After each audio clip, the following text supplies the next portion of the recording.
Hello guys, welcome to एलाई study. तो आज का हमारा नेक्स्ट टॉपिक है स्टोरेज क्लासेस इन सी। तो स्टोरेज क्लासेस बेसिकली क्या होती हैं कि जो भी हमारे वेरिएबल होते हैं, वेरिएबल क्या होता है, एक मेमोरी लोकेशन को हम नाम देते हैं। ठीक है, तो स्टोरेज क्लासेस एक ऐसा कंसेप्ट है जो हमें बताने का काम करता है कि जो एक लोकेशन है उसका लाइफ टाइम कितना है, उसको वो कितना विजिबल है, कि मतलब उसको हम कहाँ किस लोकेशन तक की देख सकते हैं और किसके बाहर नहीं देख सकते हैं। और उसके बाद मेमोरी लोकेशन की वो कितना साइज़ ले रहा है। ठीक है, वो सारा का सारा हम किससे दे सकते हैं, उसके स्टोरेज क्लासेस दे सकते हैं। उसमें जो इंपॉर्टेंट आता है कि जो ही हमारी स्टोरेज क्लासेस होती हैं, जो उनकी इनिशियल वैल्यू क्या होती है बाई, या फिर उसको बोलते हैं डिफ़ॉल्ट वैल्यूज़ क्या लेता है वो। ठीक है, ये इंपॉर्टेंट है इसमें।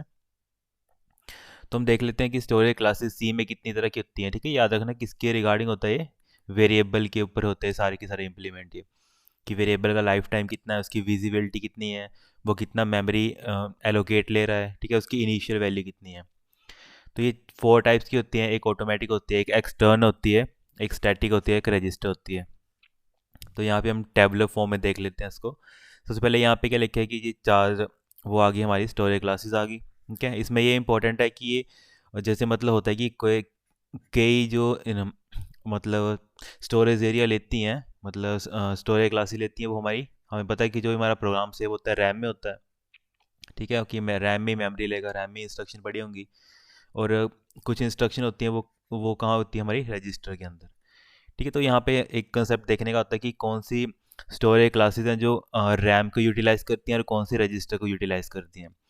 तो जो हमारी रैम को यूटिलाइज करती है वो हमारी ऑटो होती है। ठीक है, ऑटो का मतलब जो ऑटोमेटिक होता है, ये कीवर्ड है ऑटो। ठीक है, ऑटो कीवर्ड की हेल्प से हम ये ऑटोमेटिक स्टोरेज क्लास को यूज़ करते हैं। ठीक है, बाय डिफ़ॉल्ट ये ऑटो यूज़ किया ही होता है। ठीक है, जैसे ऑटो इंट एक्स लिखेंगे ना, ये किसके बराबर है, जो हमारा इंट एक्स है ये इन दोनों के बराबर है। ठीक है, अगर हम ऑटो नहीं लिखेंगे तब भी जो हमारा कंपाइलर है वो बाय डिफ़ॉल्ट इसको यूज़ कर लेता है। अगर हम नहीं भी लिखेंगे अपने नॉर्मल इंट, जैसे हम मतलब वेरिएबल वगैरह इनिशियलाइज करते हैं, अगर उसके साथ ना भी लिखेंगे तब भी बाय डिफ़ॉल्ट वो ऑटो ले ही लेता है। ठीक है, इस चीज़ को ध्यान में रखना। उसके बाद नेक्स्ट आ गया कि हमारा कंसेप्ट था कि हम रैम कौन कौन यूटिलाइज करता है। एक तो ऑटो यूज़ करता है, एक एक्सटर्न कीवर्ड होता है वो यूज़ करता है, और एक हमारा स्टैटिक। ठीक है, तो ये एक्सटर्न कीवर्ड क्या होता है, जैसे मान लो कि जैसे हमारा हमने पढ़ा था कि जो मेन फंक्शन, जहाँ पे हमारा डॉक्यूमेंटेशन का सेक्शन था। ठीक है, जो हमारा मेन फंक्शन के स्टार्टिंग में जो एरिया था, ठीक है, इसको हम क्या बोलते हैं, डॉक्यूमेंटेशन सेक्शन बोलते हैं उसका। ठीक है, तो यहाँ पे हम क्या करते हैं, जब जो भी हम ग्लोबल चीज़, ठीक है, यहाँ पे हम क्या करते हैं, ग्लोबल कोई भी लोकेशन या फिर कुछ भी ग्लोबली हमें इनिशियलाइज करना हो तो हम कहाँ इनिशियलाइज करते हैं, मेन फंक्शन के बाहर। तो हम कौन सा कीवर्ड यूज़ करते हैं, हम यूज़ करते हैं एक्सटर्न यूज़ कर सकते हैं। ठीक है, और उसका एक एक होता है हमारा स्टैटिक। ठीक है, स्टैटिक का मतलब क्या होता है, अगर एक बार मैंने कुछ वैल्यू इनिशियलाइज कर दी तो वो वैल्यू अपडेट नहीं होगी। ठीक है, कि वो वैल्यू एक बार मैंने डिफाइन कर दी वो स्टैटिक ही रहेगी, वो अपडेट नहीं होगी। उसके बाद हमारा रजिस्टर आ गया। ठीक है, रजिस्टर इंपॉर्टेंट है। रजिस्टर जो हमारी रजिस्टर मेमोरी होती है उसके ऊपर, ये उसी मेमोरी एलोकेशन पे वर्क करता है ये। ठीक है, जो हमारा रजिस्टर स्टोरेज क्लास है, इसमें ये पूछी जाती है कि इनकी बाय डिफ़ॉल्ट वैल्यू क्या होती है। तो ऑटो की बाय डिफ़ॉल्ट वैल्यू क्या होती है, गार्बेज वैल्यू होती है। ठीक है, गार्बेज वैल्यू होती है। और जो एक्सटर्न, ठीक है, ये इंपॉर्टेंट है, एक्सटर्न और स्टैटिक की बाय डिफ़ॉल्ट वैल्यू क्या होती है, ज़ीरो ज़ीरो। ठीक है, एक्सटर्न और स्टैटिक याद रखना, इसकी बाय डिफ़ॉल्ट वैल्यू क्या होती है, ज़ीरो ज़ीरो। और जो हमारे रजिस्टर और ऑटो होती है, इनकी बाय डिफ़ॉल्ट वैल्यू क्या होती है, गार्बेज वैल्यू होती है। ठीक है, गार्बेज वैल्यू का मतलब मान लो कि उस टाइम पे कुछ भी उस लोकेशन में पड़ा होगा। ठीक है, 1000 XH मतलब कुछ भी डाटा पड़ा होगा, वो क्या एक तरह की गार्बेज वैल्यू जो हमें प्रोग्राम में नहीं चाहिए, पर क्या बोलते हैं उस टाइम पे उस लोकेशन पे पड़ा है, तो हम क्या करते हैं, उस वैल्यू को अपडेट करते हैं। ठीक है, तो इन चीज़ को हम क्या बोलते हैं, गार्बेज वैल्यू बोलते हैं उनको। अब यहाँ पूछा जाता है कि इनका स्कोप कितना होता है। ठीक है, स्कोप का मतलब जो हमारा ऑटो होता है उसका स्कोप क्या होता है, लोकल होता है। लोकल का मतलब ये है कि जैसे मैं एक फंक्शन, जैसे मैं एक ऐसे कर लेता हूँ, वाइड मेन फंक्शन, इसके अंदर मैं ये एक लिख रहा हूँ, इंट एक्स। ठीक है, तो इंट एक्स क्या है यहाँ पे, ये क्या हमारा लोकल है। ठीक है, इसको हम क्या बोलते हैं, लोकल वेरिएबल। ठीक है, तो इसका जो स्कोप है, ठीक है, कि मतलब मैं इसी ब्रैकेट के अंदर ही, ठीक है, या फिर इसको ऐसे समझ लो, इस मॉड्यूल के अंदर ही मैं इसको यूज़ कर सकता हूँ, मतलब इस लोकेशन को इसी के अंदर यूज़ कर सकता हूँ, इसके बाहर यूज़ नहीं कर सकता हूँ। तो इसको क्या बोलते हैं, विद इन अ फंक्शन, एक फंक्शन के अंदर होगा। उसी तरह जो हमारे स्टैटिक और रजिस्टर हैं, ठीक है, ये भी मतलब क्या होते हैं, जब तक हमारा प्रोग्राम एंड नहीं होता, जब तक हमारा मेन प्रोग्राम एंड नहीं होता है। ठीक है, ये एग्जैक्टली सेम ही है। ठीक है, जब तक हमारा मेन प्रोग्राम एंड नहीं होता है, तो जो भी वैल्यूज़ होंगी वो इस फंक्शन, जैसे मान लो इसके अंदर मैंने मल्टीपल, जैसे एग्जांपल ले लेते हैं, जैसे void main, void main के अंदर मान लो मैंने बहुत सारे फंक्शन यूज़ किए हैं। ठीक है, यहाँ पे मैंने बहुत सारे फंक्शन यूज़ किए हैं। तो जो हमारा स्टैटिक है वो बोलता है कि इसके अंदर मेन फंक्शन के अंदर जितने भी आपने फंक्शंस यूज़ किए हैं उसके अंदर वो मतलब मेमोरी एलोकेशन स्टैटिक की यूज़ कर सकते हैं हम। ठीक है, कि मतलब जब तक ये मेन फंक्शन एंड नहीं होता तब तक उस चीज़ को यूज़ कर सकते हैं, उस एरिया को हम यूटिलाइज कर सकते हैं। ठीक है, और रजिस्टर में क्या होता है कि रजिस्टर और ऑटो एग्जैक्टली सेम ही है, पर रजिस्टर किस पे वर्क करता है, जो हमारा रजिस्टर स्टोरेज होती है उस पर वर्क करता है, और जो हमारा ऑटो होता है वो हमारी जो रैम होती है वहाँ पे वर्क करता है। ठीक है, ये भी एक फंक्शन के अंदर ही मतलब वर्क करता है। ठीक है, लोकली वर्क करता है। और जो हमारा एक्सटर्न होता है, एक्सटर्न मैंने बता दिया मेन फंक्शन के बाहर, जैसे मैंने यहाँ पे इंट एक्स कर दूँ या यहाँ पे कीवर्ड लगा दूँ एक्सटर्न। ठीक है, एक्सटर्न यहाँ पे लगा दूंगा तो इसका क्या मतलब है कि अब ये प्रोग्राम में मैं इसको कहीं भी एक्स की वैल्यू को कहीं भी यूज़ कर सकता हूँ। ठीक है, जैसे मुझे एक्स की वैल्यू यहाँ पे प्रिंट करनी थी इसके अंदर, तो मैं सिंपली क्या कर सकता हूँ, प्रिंट एफ करके यहाँ पे परसेंटेज डी और यहाँ पे क्या करूँ, एक्स प्रिंट कर दूंगा। ठीक है, तो ये क्या है, मतलब इस फंक्शन के अंदर तो नहीं है पर ये उसके बाहर तो इनिशियलाइज किया है, किसकी हेल्प से किया है, मैंने एक्सटर्न कीवर्ड की हेल्प से किया है। तो इसका मतलब है कि एक्स को मैं कहीं भी प्रोग्राम में यूज़ कर सकता हूँ जब तक ये प्रोग्राम मेरा एंड नहीं होता है। ठीक है, तो यहाँ पे ये क्या करेगा, एक्स की वैल्यू को प्रिंट कर देगा। ठीक है, तो ये होती है स्टोरेज क्लासेस में, बेसिकली यही पूछी जाती है इसकी डिफ़ॉल्ट वैल्यूज़ क्या होती हैं, और ये कहाँ पे मतलब स्टोरेज की मतलब कौन सी मेमोरी यूटिलाइज़ करती हैं, रैम यूटिलाइज़ करती हैं कि हमारी रजिस्टर को यूटिलाइज़ करती हैं। ठीक है, नेक्स्ट टॉपिक आ गया जैसे हमारा, फिर नेक्स्ट टॉपिक जैसे आ गया हमारा कि एरे क्या होता है। तो सबसे पहला होता है कि एरे क्या होता है, एक हमारा एक वेरिएबल ही होता है जिसमें हम क्या करते हैं, मल्टीपल वैल्यूज़ को स्टोर करते हैं।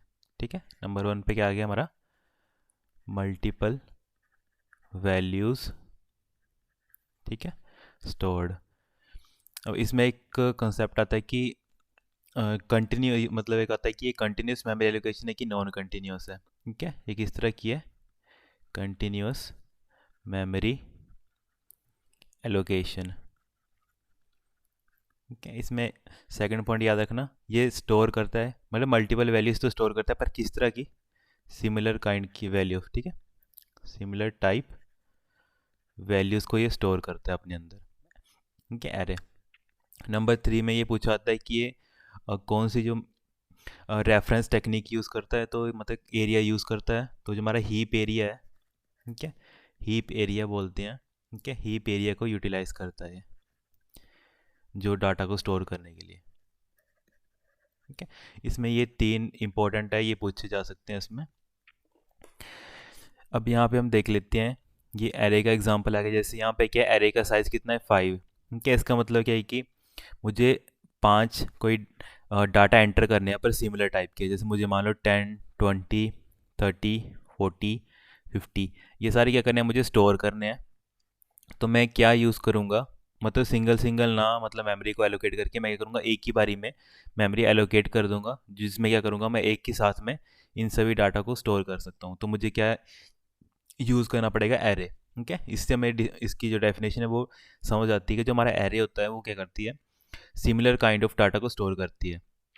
ठीक है, उसमें हम 2, 3, 4, 5 अपने हिसाब से कितने भी मतलब मल्टीपल वैल्यूज़ को स्टोर कर सकते हैं एरे के अंदर।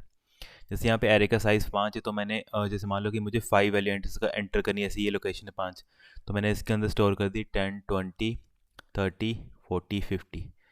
ठीक है, तो ये 5 वैल्यूज़ आ गई। अब ये नीचे सब सोच रहे हो कि इंडेसिस क्या होते हैं, तो इंडेसिस क्या होती हैं कि एरे कहाँ से स्टार्ट होता है। ठीक है, जब भी हम एरे में कोई डाटा देखना होगा हमें, तो हमारा एरे कहाँ से स्टार्ट होगा, वो स्टार्ट होता है हमारा ज़ीरो से। ठीक है, इसका इंडेक्स कहाँ से स्टार्ट होता है, ज़ीरो से। ठीक है, ज़ीरो मतलब ज़ीरो क्या हमें डिनोट कर रहा है, जो हमारी फर्स्ट लोकेशन है वो क्या है, हमारी ज़ीरो। ठीक है, जैसे मान लो इस एरे का नाम है ए। ठीक है, ए ऑफ 5 इसका नाम है, तो इसके अंदर जब मुझे अगर फर्स्ट डाटा देखना होगा तो मैं कैसे देखूंगा, A of zero. A of zero का मतलब क्या है कि जो ये 10 है, ये किस चीज़ को, ज़ीरो किसको रिप्रेजेंट करा है, इस लोकेशन को, कि जो फर्स्ट लोकेशन है वो क्या हमारी 10 है। ठीक है, उसी तरह सेकंड लोकेशन क्या होगी हमारी 1, उसी तरह जो हमारी थर्ड लोकेशन होगी। ठीक है, थर्ड लोकेशन ह्यूमन के अकॉर्डिंग तो थर्ड लोकेशन 3 होती है, पर एरे का इंडेक्सेस कहाँ से स्टार्ट होता है, 0 से स्टार्ट होता है। तो 0 1 2 2 पे क्या कौन सी लोकेशन आएगी, 3। ठीक है, तो यहाँ पे कितना आएगा 2, तो इसकी वैल्यू कितना आएगी 30। ठीक है, इसको ध्यान में रखना कि जो हमारे सिस्टम के अकॉर्डिंग जो इंडेक्सेस वैल्यू है, ह्यूमन के अकॉर्डिंग तो ये क्या होता है 1 2 3 4 5, पर जो एरे स्टार्ट होता है कि एरे की इंडेक्सेस कहाँ से होती है, वो होती है 0 से। ठीक है, 0 1 2 3 4 ऐसे करके। उसके हम नेक्स्ट देख लेते हैं, जैसे इसको हम इनिशियलाइज करते हैं जैसे हम एरे को। तो जैसे एग्जांपल लिया हुआ इंट डाटा। ठीक है, इंट डाटा और 100। अब इसमें सिंटैक्स आता है कि हम कैसे डिक्लेयर करते हैं, सेकंड क्वेश्चन आती है हम इसको कैसे डिक्लेयर करते हैं। सबसे पहले आता है हमारा डाटा टाइप, जैसे यहाँ पे लिया इंट। ठीक है, इंट डाटा का मतलब है कि जो भी कंटिन्यूस में हम डाटा स्टोर कर रहे होंगे वो किस तरह का डाटा होगा, इंटीजर टाइप का डाटा होगा। ठीक है, यहाँ पे अगर हम कैर ले लेते तो उसमें ये किस तरह का डाटा होता, फिर करेक्टर का होता। ठीक है, फ्लोट लेते तो फ्लोट तरह का डाटा स्टोर करता। ठीक है, उसके बाद आता कि एरे का नाम, जैसे यहाँ पे एरे का नाम, यहाँ पे डाटा लिएगा आप कुछ भी ले लो, XYZ ले लो। ठीक है, एरे का डाटा का नाम कुछ भी ले सकते हैं। उसके बाद आता है थर्ड स्टेप, एरे का साइज़। उसका इस ब्रैकेट स्क्वायर ब्रैकेट के हमें अंदर देना पड़ता है उसका साइज़। साइज़ का मतलब है कि मुझे उसके अंदर कितना डाटा स्टोर करना है। जैसे ऊपर हमने 5 वैल्यू स्टोर करी थी, तो मैं इसके अंदर क्या वैल्यू, इसके अंदर कितनी वैल्यू डालूंगा, 5 डालूंगा। ये 5 के बताने का काम कर रहा है कि मुझे एक मेमोरी एलोकेशन चाहिए जिसके अंदर क्या चाहिए, मुझे 5 वैल्यूज़ चाहिए, 5 वैल्यूज़ एंटर करनी, तो 5 लोकेशन चाहिए, 1 2 3 4 5। ठीक है, तो जो हमारा मेमोरी एलोकेट होगी वो इस तरह की हो जाएगी, कंटिन्यूस फॉर्म में एलोकेट हो जाएगी। और कितनी वैल्यूज़ इसमें आ सकती हैं, 5 वैल्यू जो हमने यहाँ पे दे दिया, उसका साइज़ कितना होगा 5। ठीक है, जैसे ये एग्जाम्पल यह फ्लोट मार का कि फ्लोट कोई 5 लोकेशन होंगी, उसके अंदर किस तरह का डाटा स्टोर होगा, इसी तरह का। ठीक है, फ्लोट डाटा स्टोर होगा, जैसे 10.2 हो गया, 11.2 हो गया, 9.3 हो गया, इस तरह के डाटा स्टोर होंगे फ्लोट मार्क्स के अंदर। उसके बाद आगे हम एक्सेस कैसे कर सकते हैं अपने एरे के एलिमेंट को। एरे के एलिमेंट को मैंने पहले बता दिया कि अगर मुझे, जैसे ऊपर एग्जांपल था हमारा मार्क। ठीक है, यहाँ पे क्या था हमारा फ्लोट मार्क, और यहाँ पे इसकी वैल्यू थी 5। अब मैंने पहले बता दिया कि मुझे अगर फर्स्ट एलिमेंट को देखना हो, ठीक है, जैसे एग्जांपल लेते हैं 10 20 30 40 50। अगर मुझे मान लो कि यूज़र को चाहिए उसको 40 वैल्यू देखनी है, 40 वैल्यू कहाँ पे है, ह्यूमन के अकॉर्डिंग कितना है 1 2 3 4, ह्यूमन के अकॉर्डिंग फोर्थ लोकेशन पे 40 पड़ा है। पर सिस्टम के अकॉर्डिंग वो क्या होगा, पहले तो उसका एरे का नाम आ जाएगा। अब सिस्टम के अकॉर्डिंग मैंने पहले बता दिया कि वो 0 से स्टार्ट होता है, तो 0 से स्टार्ट होता है तो 0 1 2 3। ठीक है, सिस्टम के अकॉर्डिंग कौन सी लोकेशन पे पड़ा है, वो थर्ड लोकेशन पे पड़ा है। तो जैसे मैं मार्क 3 लिखूंगा, तो मार्क 3 मुझे क्या डिनोट कर रहा है कि जो ये 40 वैल्यू है वो कहाँ पे पड़ी है, मतलब इस लोकेशन पे पड़ी है मार्क 3 में। ठीक है, इस चीज़ को ध्यान में रखना, कंफ्यूज मत होना इसमें। उसके बाद यहाँ पे वो कुछ की नोट्स लिखे हैं कि जो हमारे एरे हैं वो 0 से स्टार्ट होते हैं, ये इंपॉर्टेंट है इसमें। ठीक है, नॉट विद 1। ठीक है, 1 से स्टार्ट नहीं होता है, 0 से स्टार्ट होता है, ये इंपॉर्टेंट है, पूछा जाता है। वही एग्जांपल आ गया कि मार्क 0 है, वो क्या दिखाएगा, हमारा जो फर्स्ट एलिमेंट है वो कहाँ पे पड़ा है, मार्क 0 लोकेशन पे पड़ा है। ठीक है, और उसके बाद आगे कि if the size of array is n। ठीक है, अगर एरे का साइज़ मान लो n है, जैसे इसका साइज़ कितना था 5 था, और मुझे लास्ट लोकेशन देखनी है, तो मैं क्या करूँगा 5 - 1 = 4, कि जो मेरा लास्ट एलिमेंट है वो कहाँ पे पड़ा होगा, 4 पे पड़ा होगा। वही लिखा है, to access the last element the n minus index is used. ठीक है, n माइनस इंडेक्स मतलब 5 - 1 = 4, कि m(4) में मेरा क्या पड़ेगा, लास्ट जो वैल्यू होगी वो यहाँ पे पड़ी होगी। ठीक है, उसके बाद यहाँ पे आगे कि supposing the starting address of mark 0 is. ठीक है, ये मान लो कि कुछ एड्रेस दिया है। ठीक है, तो एड्रेस क्या है हमारा 20 1 20। ठीक है, तो उसके बाद ये पूछा कि जो मार्क 1 होगा, ठीक है, यहाँ पे लिख देता हूँ मैं शॉर्ट में M1। अब ये पूछा कि ये कंटिन्यूस है, तो कंटिन्यूस का मतलब है कि अगर हमारे इंट 2 बाइट लेता है तो उसके अगले वाला कितना होगा, ठीक है 2 + 2, तो जो हमारे नेक्स्ट स्टोर होगा वो 4 पे स्टोर होगा, तो इसके अकॉर्डिंग वो क्या होगा 2 1 2 4। ठीक है, इसने कितने के अकॉर्डिंग लगे 4 4 बिट की। ठीक है, जैसे मैंने बताया था अगर 64 बिट का होगा हमारा सिस्टम, तो उसका जो इंट का साइज़ कितना होगा 4 बाइट। अगर जो हमारा रैंडम या फिर उसमें बेस में लेकर चलते हैं कि जो मतलब जो हमारा बेसिक कंसेप्ट है, तो उसके अकॉर्डिंग कितना होता है हमारा 2 बाइट। ठीक है, अगर हमारा इंट का साइज़ 4 बाइट है, उसके अकॉर्डिंग कितनी कितनी 4 4 का गैप होगा। ठीक है, जैसे हम ये ले लेते हैं मेमोरी में सिंपल समझने के लिए 1000। ठीक है, जो फर्स्ट 10 हमारा 1000 पे होगा, 20 हमारा 1004 पे होगा, ठीक है, क्योंकि वो कितना बाइट लेता है, इंट कितना बाइट लेता है डाटा को स्टोर करने के लिए, स्टोरेज कितनी होती है उसकी 4 बाइट की रिक्वायरमेंट होती है मान लो। तो उसका नेक्स्ट लोकेशन कितनी होगी 1004, उसके नेक्स्ट की कितनी होगी 1008, ठीक है, ऐसे ऐसे करके करेगा वो डाटा स्टोर करेगा, वो यहाँ पे समझाया हुआ। उसके बाद नेक्स्ट है कि हम इनको इनिशियलाइज कैसे करते हैं। ठीक है, इनिशियलाइज करने के दो तरीके होते हैं और ये पूछे जाते हैं आपको एग्ज़ाम, मतलब उसमें दिए होंगे, ऑप्शंस में दिए होंगे कि इनमें से कौन सा वैलिड है या फिर कौन सा करेक्ट है। तो जैसे यहाँ पे इंट मार्क्स इक्वल टू 5, एक तो ये तरीका है कि हम क्या बोलते हैं मार्क्स में एरे का मतलब साइज़ दे दें 5 और उसके आगे उसमें क्या करें वैल्यूज़ डाल दे, ठीक है, ऐसे करके वैल्यूज़ डाल दें। तो ये भी एक वैलिड तरीका है इनिशियलाइज करने का। दूसरा तरीका क्या है कि अगर हम क्या बोलते हैं यहाँ पे वैल्यूज़ को मतलब इसके साइज़ ना एंटर करें पर यहाँ पे डाटा एंटर कर दें, तब भी कंपाइलर समझ जाएगा कि जितने ये डाटा है उसके अकॉर्डिंग कितना इसका साइज़ कितना है 5। ठीक है, ये दो तरीके हैं, इस दोनों तरीके में से हम किसी का भी यूज़ कर सकते हैं। ठीक है, जैसे यहाँ पे वही सेम एग्जैक्टली एग्जांपल ले रखा है यहाँ पे। अब जैसे हम इनको जैसे प्रिंट करेंगे मार्क 0 इक्वल टू ये किसके बराबर है मार्क 0 19 की, इसके अंदर कितनी वैल्यू पड़ी है 19 पड़ी है, और मार्क 1 पे कितनी पड़ी है 10 पड़ी है, वो यहाँ पे दिखाया हुआ, ठीक है 19 फिर ये 10 फिर मार्क 2 पे। ठीक है, वह तो बेसिकली यहाँ पे क्या इंडेक्सेस बताने की बात की है कि 0 इंडेक्स पे क्या है हमारा ये पड़ा है 19 पड़ा है, 1 इंडेक्स पे हमारा क्या पड़ा है 10 पड़ा है, उसी तरह हमारा 2 इंडेक्स पे वैल्यू कितनी है 8 पड़ी है, ठीक है, 3 पे वैल्यू कितनी है हमारी ये 17 यहाँ पड़ी है। ठीक है, ये सारी वैल्यूज़ दिखाई हैं यहाँ पे। ठीक है, उसके बाद हमारा आगे का कंसेप्ट आता है कि एरे कितने तरह के, मतलब ये जो हमारे एरे होते हैं कितने टाइप्स के होते हैं। ठीक है, एक तो जो हमारा होता है जो भी हमने पढ़ा इसको हम बोलते हैं 1D एरे बोलते हैं। ठीक है, 1D होता है, दूसरा होता है हमारा, एक होता है 1D, दूसरा होता है हमारा मल्टी डायमेंशनल। ठीक है, मल्टी डायमेंशनल, मल्टी डायमेंशन में हमारे सारे आ जाते हैं 2D आ जा, ठीक है 3D आ गया 4D आ गया, मतलब जितने भी डायमेंशन के लिए हम एरे यूज़ करना चाहते हैं उतने हम कर सकते हैं उसको, तभी हम बोलते हैं मल्टी डायमेंशनल। ठीक है, इसका हम आगे देखते हैं। ठीक है, मल्टी डायमेंशन में क्या कंसेप्ट आ जाता है हमारा रोज एंड कॉलम का कंसेप्ट है, जैसे हमारा टेबुलर फॉर्म में कोई भी डाटा हम स्टोर करते हैं, ठीक है, वो कहते हैं रोज एंड कॉलम की फॉर्म में डाटा स्टोर करते हैं, तो उसी को हम क्या बोलते हैं जो हमारा 2D एरे बोलते हैं उसको। ठीक है, तो यहाँ पे ये देखो जैसे हम बताए रो और कॉलम का जो एक इंटरेक्शन होती है उसको हम क्या बोलते हैं सेल बोलते हैं। ठीक है, तो मतलब इस सेल में कुछ डाटा पड़ा होगा, ठीक है, उस तरह बेसिकली हम क्या करते हैं एक सेल बनाने का काम करते हैं। ठीक है, जैसे यहाँ पे एग्जांपल लिया हो 2D का इंट फ्लोट, उसके बाद उसका नाम दिया एक्स। ठीक है, एक्स के अंदर क्या है 2D के लिए हमें क्या करना पड़ा है दो मेमोरी लोकेशन वो करनी पड़ती है, यहाँ पे क्या बताया कितनी रोज होंगी और यहाँ पे कितने कॉलम होंगे, तो 3 रो होंगे और 4 कॉलम। ठीक है, ये देखो 3 रो है यहाँ पे और 4 क्या कॉलम है। ठीक है, 3 रो और 4 कॉलम। तो अब यहाँ पे यूज़र को अगर फर्स्ट कॉलम में देखना होगा क्या डाटा पड़ा है, तो मैंने पहले बता दिया वो कहाँ से स्टार्ट होता है इंडेक्स उसका 0 से, तो 0 0 का क्या मतलब होगा ये वैल्यू। ठीक है, जो फर्स्ट वैल्यू होगी वो कहाँ पे पड़ेगी 0 0 पे। उस तरह अगर यूज़र बोलते हैं कि उसको वैल्यू देखनी है 1 2 3 4 8, ठीक है, उसको मान लो 10th वैल्यू देखनी है उसको, ठीक है, कि इसका एड्रेस क्या है, कि तो ये वैल्यू देखनी है तो उसको कहाँ पे जाना पड़ेगा, एक सेकेंड।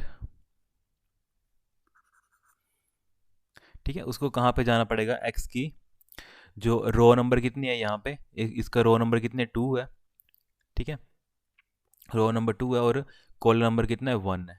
ठीक है, यहाँ पे कंफ्यूज मत होना क्योंकि मैंने पहले बता दी कि वो 0 से स्टार्ट होता है, तो 0 से 2 का मतलब क्या है कि वो रो नंबर 3 पे होगा उसके अकॉर्डिंग। ठीक है, तो यहाँ पे कंफ्यूज मत होना, इसको हम क्या बोलते हैं मल्टी डायमेंशनल एरे बोलते हैं या फिर 2D एरे बोलते हैं यहाँ पे। ठीक है, तो मल्टी डायमेंशन में हम बहुत सारे 3D का एग्जाम्पल ले लो, जैसे इसी तरह जैसे ये फ्लोट है, तो फ्लोट एक्स में जैसे मान लो 3 ले लो, यहाँ पे 4 ले लो, यहाँ पे 7 ले लो। ठीक है, ये किसका एग्जांपल आ गया हमारा 3 डायमेंशनल एरे का, 3D एरे का। ठीक है, तो ऐसे ऐसे करके मतलब डिफरेंट डिफरेंट जितने मर्जी चाहे उतने एरे बना सकते हैं और यूज़ कर सकते हैं। ठीक है, इसमें ज़्यादा तो पूछा नहीं जाएगा, बस इसमें यही पूछा जा सकता है। उसके बाद हमारा नेक्स्ट टॉपिक आ गया। नेक्स्ट टॉपिक हम पढ़ते हैं पॉइंटर क्या होते हैं, पर उससे पहले हम देख लेते हैं कि एड्रेसेस क्या होते हैं सी में। ठीक है, जैसे मैंने एक एग्जांपल लिया था कि हम बार बार एग्जांपल लेते हैं, जैसे वैर, ठीक है, मान लो कि मेरे वेरिएबल का नाम क्या रखा मैंने, वैर रखा है। ठीक है, वेरिएबल क्या है कि कोई लोकेशन है, जैसे मान लो मैं 10,000 H ले लेता हूँ। मुझे 10,000 H याद नहीं रहेगा, तो मैं क्या नाम लिख देता हूँ उसको, वैर लिख देता हूँ। ठीक है, तो मैंने वैर लिख दिया उसको। तो अब मुझे ये तो बताइए, तो मैंने नाम दिया है। अगर मुझे क्या करना है, कोई वैल्यू इसके अंदर डाटा एंटर करवानी है, तो मुझे पता है मैं कौन सा ऑपरेटर यूज़ करता हूँ, एड्रेस ऑपरेटर यूज़ करता हूँ। वो क्या होता है हमारा, एंड। ठीक है, तो हम किस फंक्शन की हेल्प से यूज़ करते हैं, वो कौन सा फंक्शन होता है हमारा, स्कैनफ। स्कैनफ से हम क्या करते हैं, इनपुट लेकर जाते हैं। ठीक है, इनपुट लेकर जाते हैं कहाँ पे, हमारे सिस्टम में। ठीक है, इनपुट लेकर जाते हैं हमारे सिस्टम में। तो अब यहाँ पे स्कैनफ, जैसे ये कहाँ पे ये पूछा होता है, कौन सी हेडर फाइल के अंदर होता है, stdio.h के अंदर।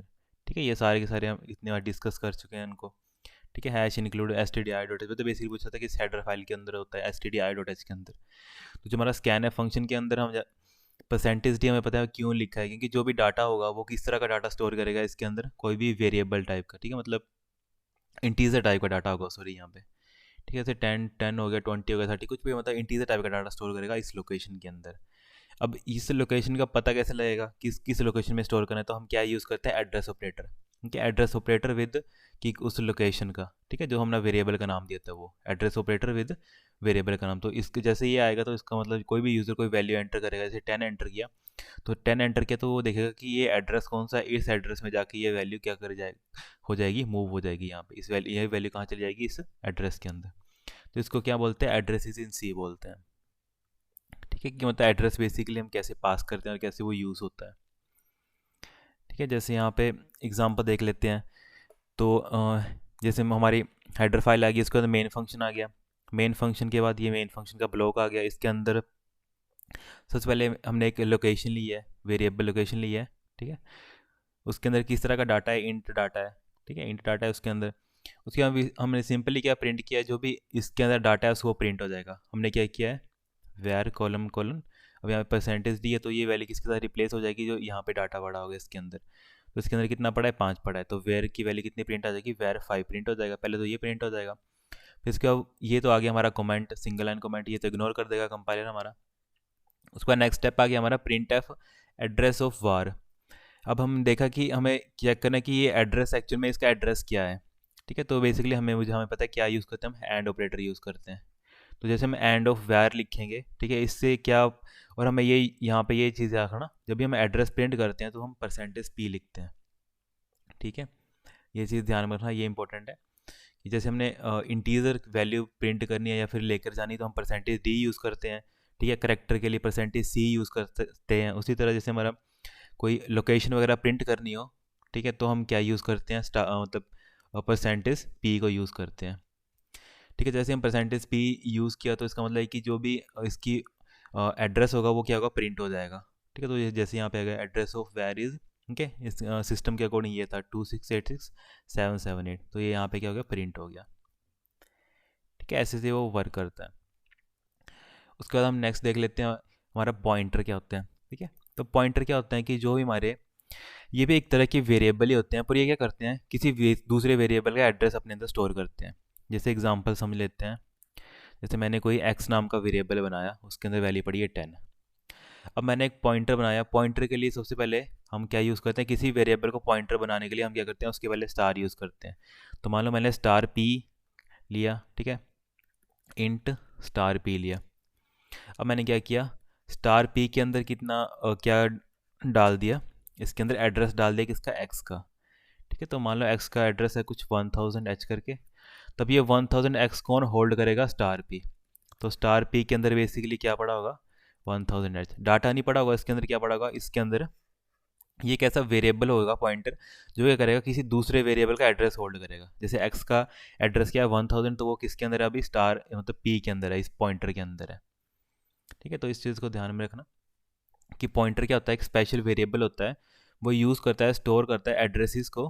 ठीक है, रैदर देन वैल्यूज़ को। ठीक है, एड्रेसेस को स्टोर करता है और वैल्यूज़ को स्टोर नहीं करता रैदर देन। ठीक है, उसका जैसे एग्जांपल आ गया कि हम कैसे उसको डिक्लेयर करते हैं, उसका सिंटैक्स क्या होता है। ठीक है, प्री डिफाइंड रूल क्या होता है उसका।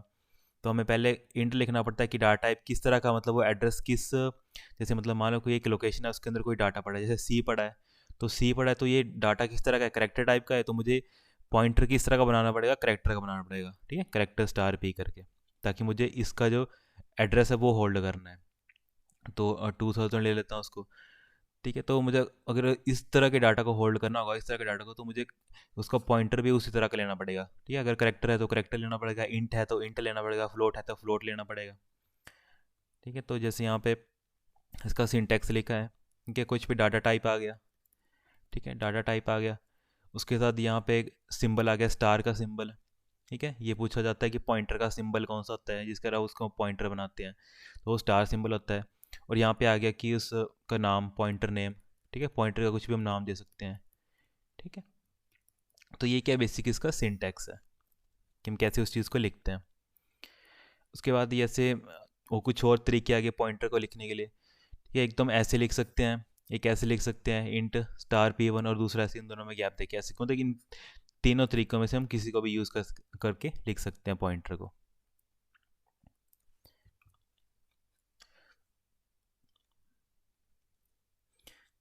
ठीक है, उसके हम जैसे हम इंटीजर मल्टीपल इनिशियलाइज करते हैं, वैसे ही हम पॉइंटर को भी मल्टीपल इनिशियलाइज कर सकते हैं एक ही लाइन में। ठीक है, जैसे हम इसका एग्जांपल देख लेते हैं नीचे।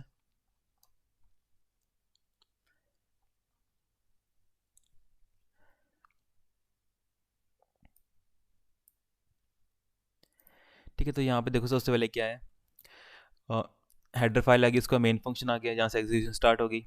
सबसे पहले मैंने किया दो पॉइंटर ले लिए, PC और C करके। ठीक है, PC और एक PC आ गया और दूसरा आ गया हमारा C। ठीक है, अब ये क्या दोनों पॉइंटर हैं, तो ये क्या करेंगे, डाटा कोई मतलब वैल्यू नहीं होल्ड करेंगे, क्या करेंगे, एड्रेस होल्ड करेंगे। तो सबसे पहले आ गया यहाँ पे, सॉरी यहाँ पे क्या है, C के अंदर कितनी वैल्यू होगी। ठीक है, ये PC क्या हमारा पॉइंटर है, और जो हमारा C है वो क्या हमारा, अ, दोनों दोनों क्या हमारे पॉइंटर है यहाँ पे। ठीक है, तो C के अंदर कितनी वैल्यू डाल दी सबसे पहले स्टार्टिंग में, 22। ठीक है, C के अंदर कितनी वैल्यू डाल दी, 22। ये हमारा PC पॉइंटर आ गया, और C क्या हमारा इंट टाइप का वेरिएबल आ गया एक। ठीक है, ये क्या हमारा पॉइंटर, ठीक है यहाँ पे लिख देता हूँ इसको, ये हमारा पॉइंटर, ये क्या है हमारा वेरिएबल। ठीक है, तो यहाँ पे C के अंदर कितनी वैल्यू डाल दी, 22 डाल दी। ठीक है, जैसे यहाँ पे सबसे पहले क्या किया, print address of C %v। ठीक है, सबसे पहले क्या होगा, जो भी एड्रेस होगा C का, जैसे मान लो मैं ले लेता हूँ यहाँ पे 1000, तो सबसे पहले यहाँ पे क्या प्रिंट हो जाएगा, इस लाइन में सबसे पहले क्या प्रिंट हो जाएगा, एड्रेस ऑफ, यहाँ पे शॉर्ट में लिख देता हूँ एड्रेस ऑफ C। तो मैं यहाँ पे प्रिंट करता हूँ 1000, तो एड्रेस ऑफ C क्या प्रिंट हो गया यहाँ पे। फिर सेकंड लाइन में आएगा print F value of C। ठीक है, अब C की वैल्यू कितनी है, C की वैल्यू कितनी है, 22। तो इस लाइन के अकॉर्डिंग जो C के अंदर डाटा पड़ा है वो कितना है, यहाँ पे लिख देता हूँ वैल्यू ऑफ C कितना पड़ा है यहाँ पे हमारे पास 22। ठीक है, इन दो लाइन के अकॉर्डिंग ये प्रिंट हो जाएगा।